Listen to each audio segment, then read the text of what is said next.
Hello दोस्तों, आज के इस वीडियो में हम लोग सीखने वाले हैं कि जो मैथ का बेसिक लेवल का प्रश्न होता है इसे हल कैसे किया जाता है।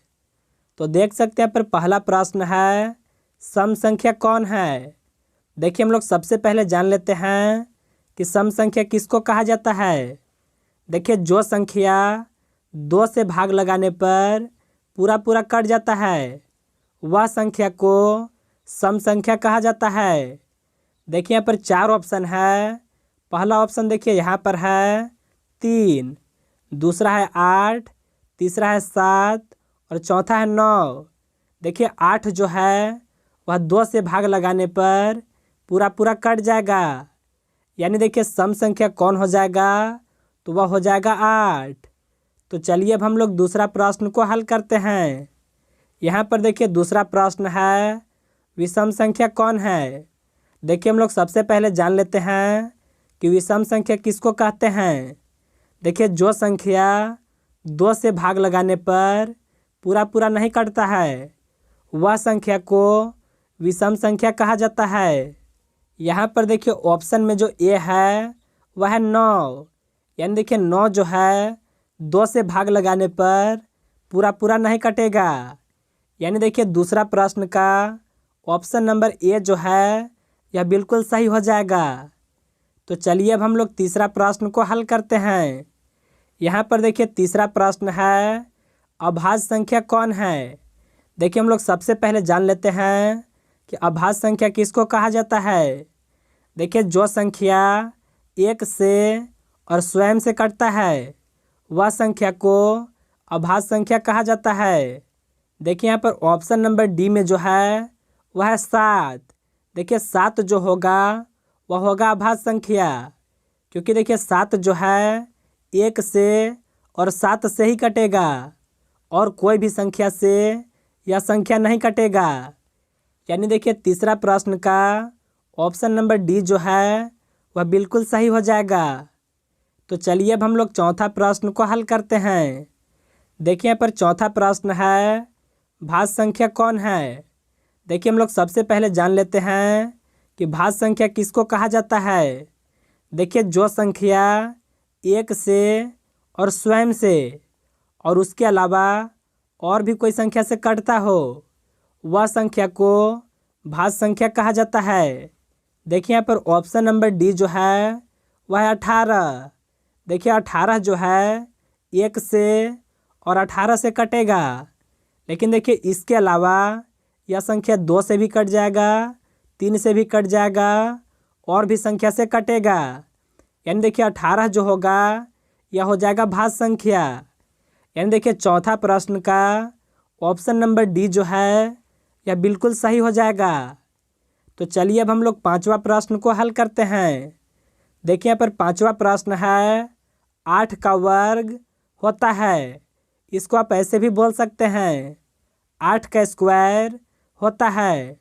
देखिए 8 का स्क्वायर का मतलब है कि आपको 8 का 2 जगह गुना को करना है। 8 से गुना 8 में करें तो यह हो जाएगा 64, यानी 8 का वर्ग कितना होता है, वह होता है 64। यानी देखिए इसका ऑप्शन नंबर सी जो है यह बिल्कुल सही हो जाएगा। तो चलिए अब हम लोग छठा प्रश्न को हल करते हैं। तो देख सकते हैं पर छठा प्रश्न है, इसमें से बड़ा संख्या कौन है। देखिए यहाँ पर 2320 है, यहाँ पर 2140 है, यहाँ पर देखिए 2060 है और यहाँ पर देखिए 2300। देखिए यह दोनों संख्या जो होगा यह होगा छोटा। यहाँ पर देखिए 2300 है और यहाँ पर 2320, यानी देखिए 2320 जो होगा वह हो जाएगा बड़ा। यानी देखिए छठा प्रश्न का ऑप्शन नंबर ए जो है यह बिल्कुल सही हो जाएगा। तो चलिए अब हम लोग सातवां प्रश्न को हल करते हैं। तो देख सकते हैं पर सातवां प्रश्न है, 3 का वर्ग में 8 जोड़ने पर कितना होगा। देखिए 3 का वर्ग जो होता है वह होता है 9। इसमें 8 को जोड़ना है। देखिए 9 में 8 को जोड़े तो यह हो जाएगा 17, यानी देखिए 3 का वर्ग में 8 जोड़ने पर वह होता है 17। यानी देखिए इसका जो ऑप्शन नंबर डी है वह बिल्कुल सही हो जाएगा। तो चलिए अब हम लोग 8वां प्रश्न को हल करते हैं। देखिए यहाँ पर 8वां प्रश्न है, 1 फुट में कितना इंच होता है। तो देखिए आपको याद रखना है कि 1 फुट में 12 इंच होता है। यानी देखिए इसका जो ऑप्शन नंबर ए जो है वह बिल्कुल सही हो जाएगा। तो चलिए अब हम लोग 9वां प्रश्न को हल करते हैं। तो देख सकते हैं पर 9वां प्रश्न है, 1 मीटर में कितना सेंटीमीटर होता है। देखिए 1 मीटर में जो सेंटीमीटर होता है वह होता है 100।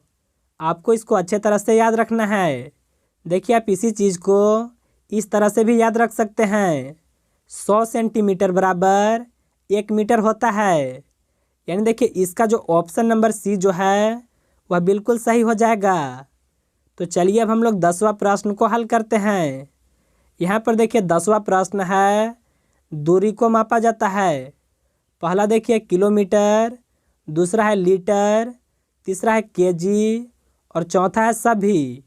देखिए जो दूरी होता है उसको किलोमीटर में मापा जाता है। यानी देखिए इसका जो ऑप्शन नंबर ए जो है वह बिल्कुल सही हो जाएगा। तो चलिए अब हम लोग 11 नंबर प्रश्न को हल करते हैं।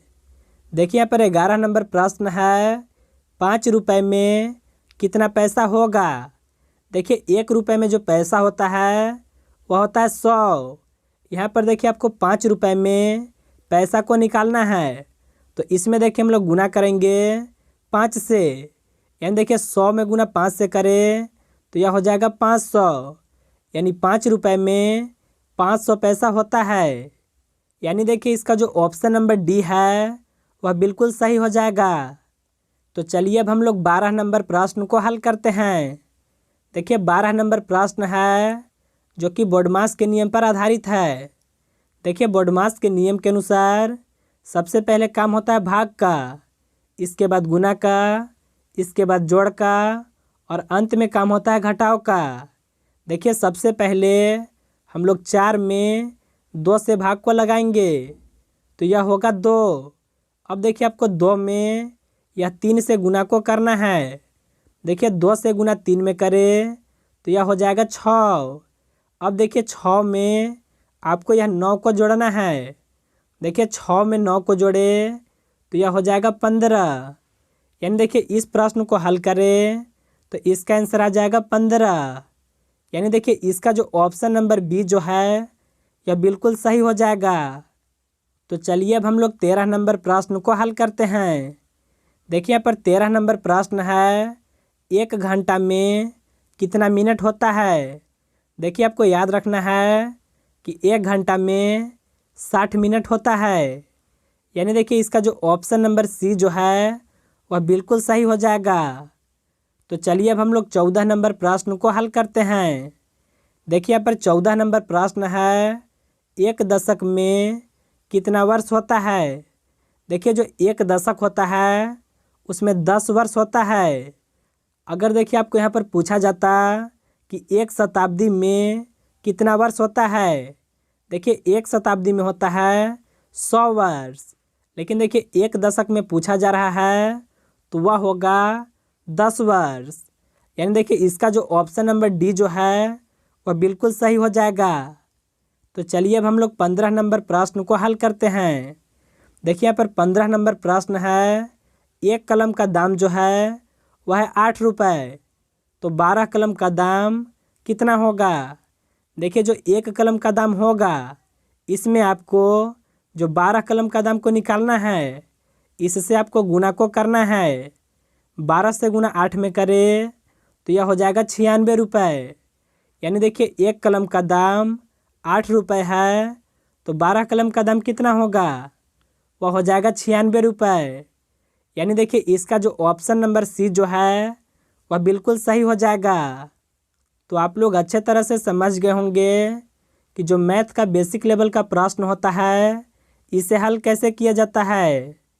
दोस्तों वीडियो अच्छी लगी हो तो वीडियो को कर दीजिएगा लाइक, और चैनल पर नए हैं तो चैनल को सब्सक्राइब करके बेल आइकन को प्रेस ज़रूर कर लीजिएगा।